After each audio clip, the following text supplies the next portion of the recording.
Hello guys, channel knowledge for you में आपका स्वागत है। लास्ट वीडियो में हमने देखा था कि अर्थशास्त्र का अर्थ क्या है।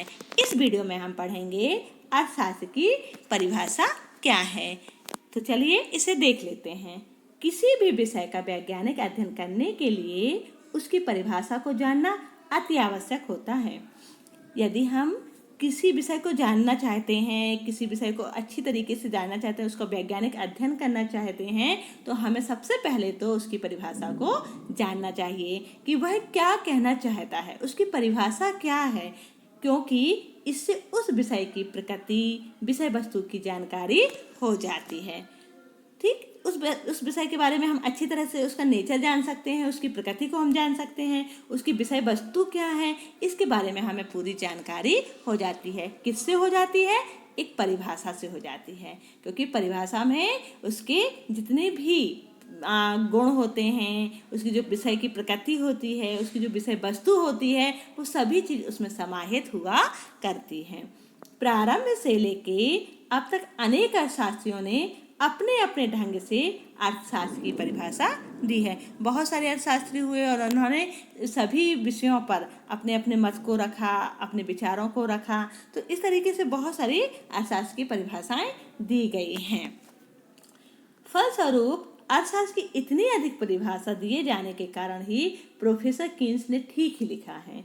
क्या लिखा है उन्होंने कहा है कि अर्थशास्त्र अपनी परिभाषाओं के जाल में फंस गया है। दरअसल क्या है कि हर अर्थशास्त्री ने अपने अपने मत को प्रकट किया है, उन्होंने अपना अपना मत रखा हुआ है, अपने अपने विचारों को रखा हुआ है, जिसके कारण अर्थशास्त्र परिभाषाओं में उलझ के रह गया है। ठीक, तो इसी से प्रभावित होकर श्रीमती बारबूटा ने भी कहा है कि जहाँ कहीं 6 अर्थशास्त्री एकत्रित होते हैं तो उनके 7 मत हुआ करते हैं। मतलब कि 6 अर्थशास्त्री अगर इकट्ठे हुए तो उनके विचार कैसे होंगे, उनके मत कैसे होंगे, 7 विचारों का जन्म होगा, है ना। लोग अपने अपने मतों को रखेंगे, सभी के मत अलग अलग होंगे, सभी के विचार कैसे होंगे, अलग अलग होंगे। अर्थशास्त्र की अवधारणा है ना, इसके पहले भी हम देख चुके हैं अवधारणा, लेकिन हम यहाँ पर परिभाषा देखेंगे कि जब परिभाषा है उसको 2 वर्गों में विभाजित किया गया है। एक प्राच्य भारतीय और दूसरा पाश्चात्य आर्थिक चिंतन। प्राच्य भारतीय परिभाषा में हम देखेंगे कौटिल्य के द्वारा क्या परिभाषा दी गई है, और साथ में हम देखेंगे कि जे.के. मेहता के द्वारा भी क्या परिभाषा दी गई है। तो हम समझ लेते हैं कि प्राच्य भारतीय ने क्या परिभाषा दी है। कौटिल्य के अर्थशास्त्र की परिभाषा हम पहले देखेंगे, तो जिसमें कौटिल्य जो हैं उन्होंने क्या कहा है अर्थशास्त्र के बारे में, उन्होंने किस तरीके से परिभाषित किया है अर्थशास्त्र को, वह देखते हैं। भारतवर्ष में कौटिल्य को अर्थशास्त्र का प्रणेता माना जाता है, मतलब जनक माना जाता है। मौर्य राजवंश की स्थापना करने वाले आचार्य कौटिल्य ने समकालीन आर्थिक समस्याओं और अर्थव्यवस्था पर जितना अध्ययन किया है उतना किसी अन्य ने नहीं किया है। तो भारतीय आर्थिक विचारकों में जो कौटिल्य हैं, इनका स्थान महत्वपूर्ण और सर्वोपरि है। कौटिल्य का दूसरा नाम विष्णुगुप्त भी है और इन्हें चाणक्य के नाम से भी जानते हैं। आप लोग जानते होंगे कि जो कौटिल्य हैं इनको चाणक्य के नाम से भी जाना जाता है। और ये जो चाणक्य हैं, तो इनकी जो किताब थी अर्थशास्त्र, इन्होंने एक किताब लिखी थी, तो उस किताब का नाम था अर्थशास्त्र। इस अर्थशास्त्र में उन्होंने लिखा था कि शासन विधि के संचालन किस तरीके से किया जाना चाहिए। उस बुक में उन्होंने लिखा हुआ, उस पुस्तक में उन्होंने पूरा लिखा हुआ है कि राज्य का शासन कैसे चलाया जाए, भूमि का सुधार कैसे हो, उद्योगों का कैसे प्रबंध किया जाए, व्यापार, सेना, विदेश नीति, करारोपण, इस सब की चर्चा उन्होंने अपने इस जो इनकी पुस्तक है, जो इनकी किताब है अर्थशास्त्र नाम की, उसमें इस सभी विषयों को उन्होंने समाहित किया है। आर्थिक नियमों के प्रतिपादन में कौटिल्य ने जिन तर्कों का प्रयोग व उल्लेख किया है वह आधुनिक समय में भी पूर्णतः लागू होता है। तो कौटिल्य ने जिन तर्कों को सामने रखा है वो सारे तर्क क्या होते हैं, अभी भी आधुनिक जीवन में भी वो सारी चीजें लागू होती हैं। कौटिल्य ने धर्म, अर्थ और काम तीनों पुरुषार्थों को समान महत्व दिया है।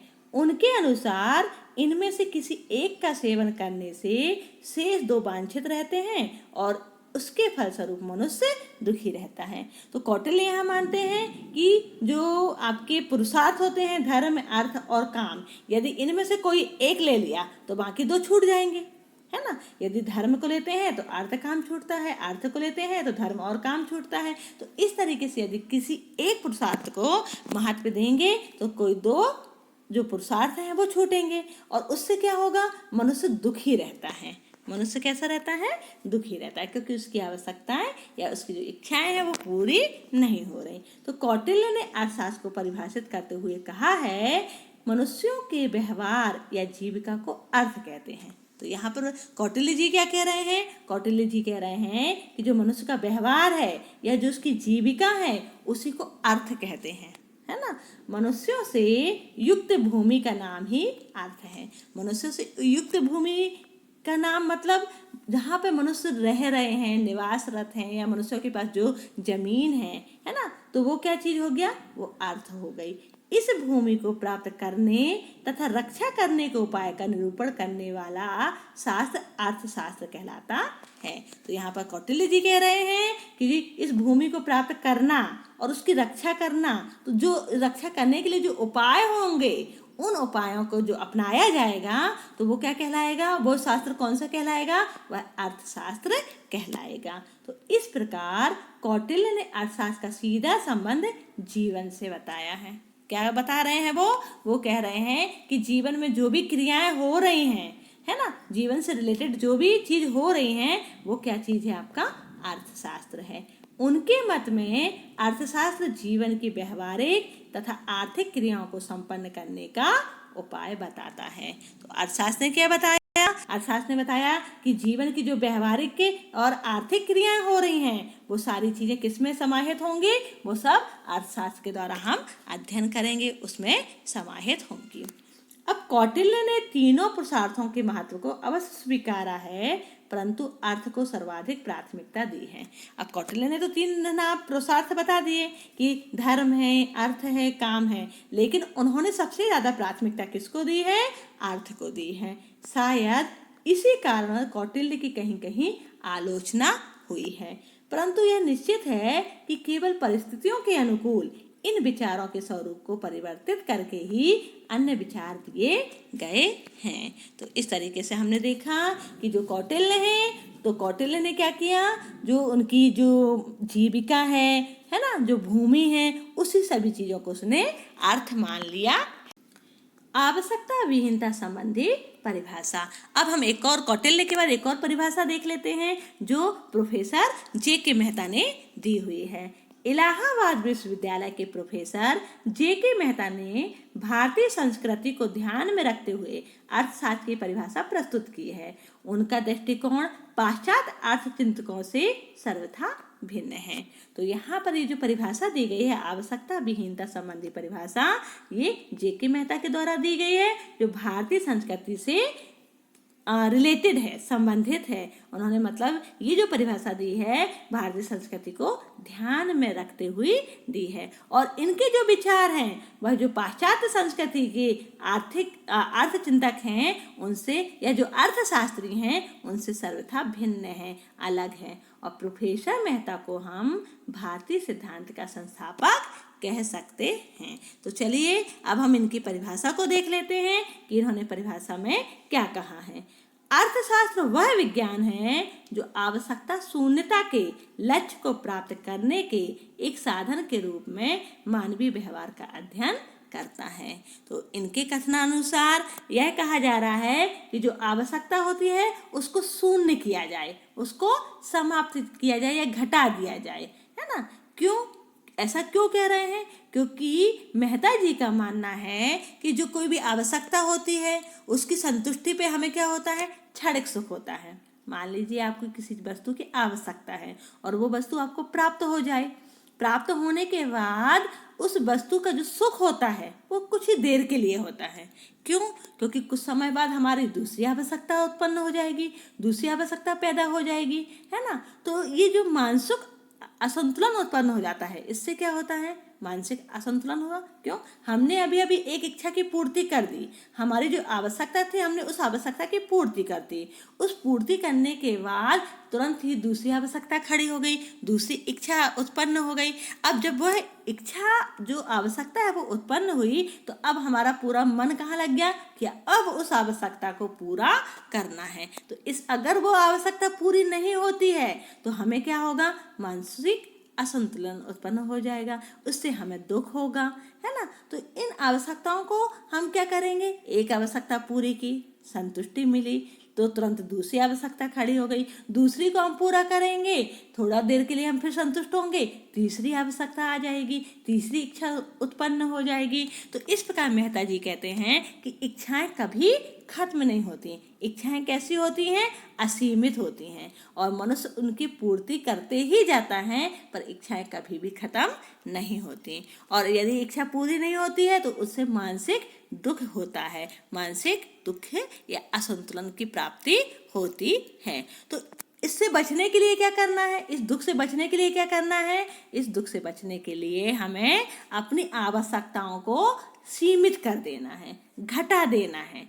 इससे क्या होगा? उससे आनंद की प्राप्ति होगी, है ना। जब हम आवश्यकताओं को धीरे धीरे कम करते चले जाएंगे तो ऐसे में क्या होगा? हमारी जो इच्छाएं होंगी, जो आवश्यकताएं होंगी, वो कम होती जाएंगी, और कम होने पर हमको परम सुख की प्राप्ति होगी, आनंद की प्राप्ति होगी। उन्होंने ये परिभाषा में समझाया है। तो इसका मतलब ये हुआ कि वो कहना चाह रहे हैं कि हम अपनी आवश्यकता को शून्य कर दें, है ना, सीमित कर दें। ठीक, तो इन आवश्यकताओं को जब शून्य हो जाएगा तो जो लक्ष्य की प्राप्ति होगी, लक्ष्य की जो प्राप्ति करने के लिए जो साधन होता है ना, उन साधन के रूप में मानवीय व्यवहार का जो अध्ययन किया जाता है उसे हम अर्थशास्त्र कहते हैं। मतलब आवश्यकताओं को शून्यता के लक्ष्य को प्राप्त करने के लिए जो साधन हुआ वह क्या कहलाया? आपका जो मानवीय व्यवहार को दर्शा रहा है या मानवीय व्यवहार के अध्ययन कर रहा है उसे हम अर्थशास्त्र कहेंगे।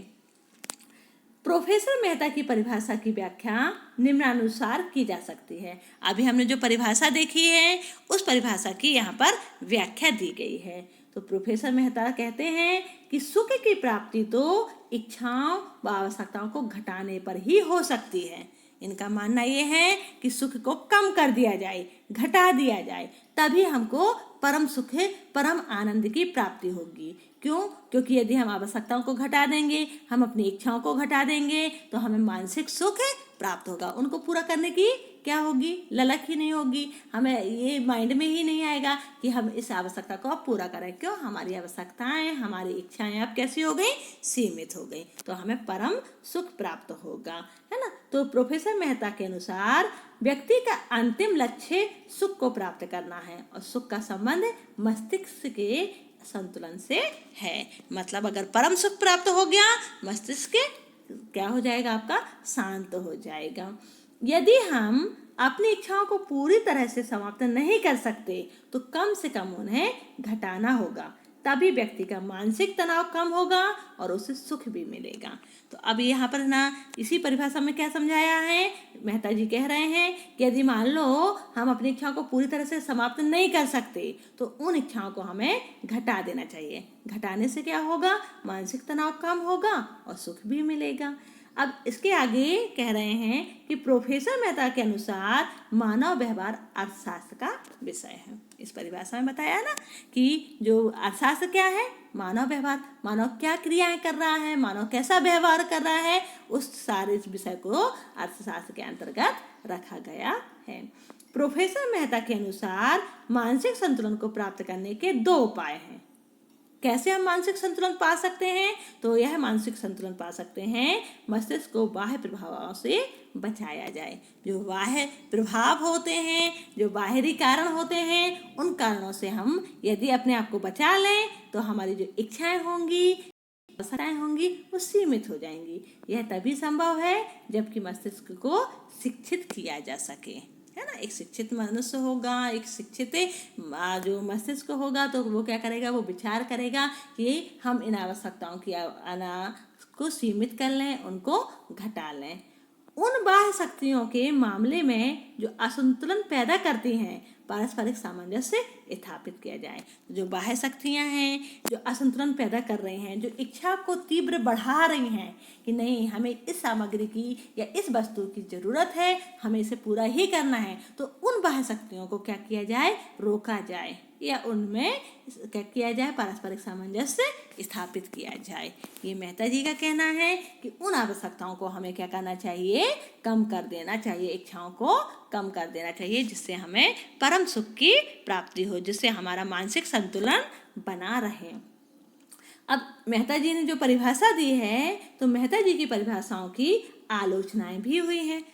बहुत सारे अर्थशास्त्रियों ने इनकी आलोचना की है। तो चलिए देख लेते हैं कि कौन कौन सी आलोचनाएं हैं। नंबर 1 है आपका इच्छा रहित मनुष्य की कल्पना अवास्तविक।